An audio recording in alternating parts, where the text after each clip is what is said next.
Leo tunaona kuna vijana kuanzia umri wa miaka 14 mpaka kuweza kufika umri wa miaka 35, na hawa vijana tunasema ndio nguvu kazi ya taifa.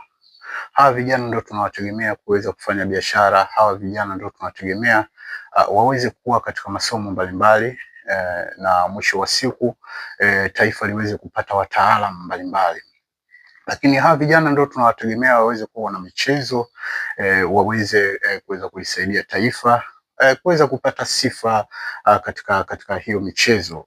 Lakini pia hawa vijana ndio tunawategemea waweze kuwa wafanya biashara, wafanya kazi na automatically wanapokuwa wafanya kazi wanalipwa mishahara na taifa linaweza kukata kodi, na linapoweza kukata kodi automatically kwamba tunaweza kupata sasa mahospitali, tunaweza kupata barabara, tunaweza kupata shule, tunaweza kupata vitu tofauti tofauti ambavyo moja kwa moja vitakuwa vinaleta maendeleo, lakini pia kurahisisha Watanzania kuweza kupata huduma fulani fulani kwa urahisi.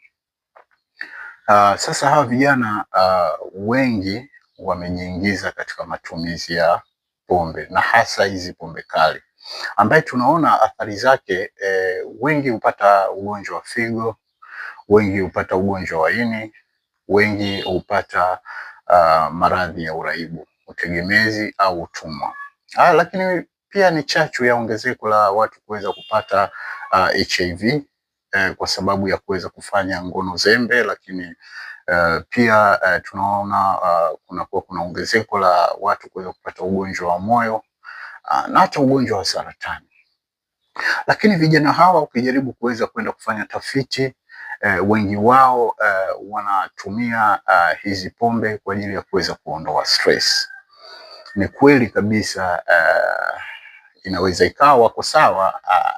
Pombe inaweza kukufanya uweze kusahau hali fulani ambayo moja kwa moja inaweza kuleta usumbufu katika fikra zako pamoja na hisia zako kwa muda tu wa masaa 24 pindi pombe inapokuwa mwilini.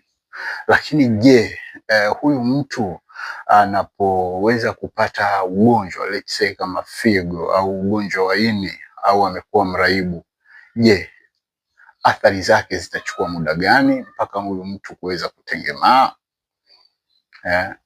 Maana huyu mtu anaweza akawa amefikia katika hatua ya kuweza kuwa mraibu tegemezi wa matumizi ya pombe kali. Ameweza kupata pia ugonjwa wa kimwili, ugonjwa wa ini au amepata ugonjwa wa figo. Wakati huo anatakiwa kuweza kupata matibabu ya ugonjwa wa ini au figo, alafu yeye ni mtegemezi wa pombe, kwamba hawezi kuweza kurudi katika hali za kawaida mpaka aweze kutumia pombe.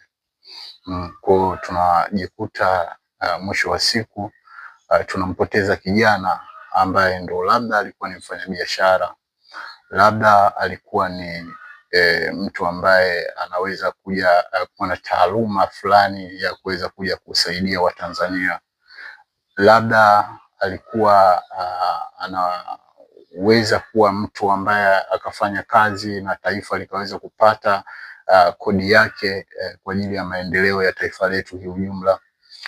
Labda mtu huyu alikuwa aidha angekuwa mwanamichezo na kuweza kuliletea taifa sifa kiujumla.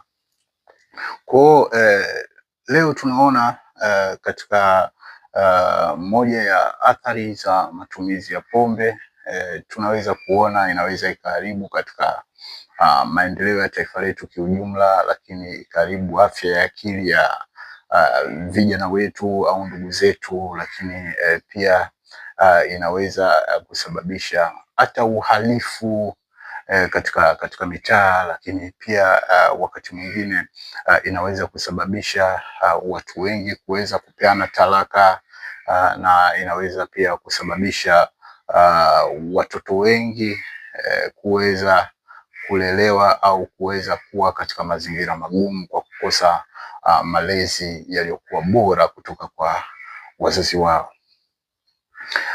Sasa leo kijana ambaye unaweza kunisikiliza, amka.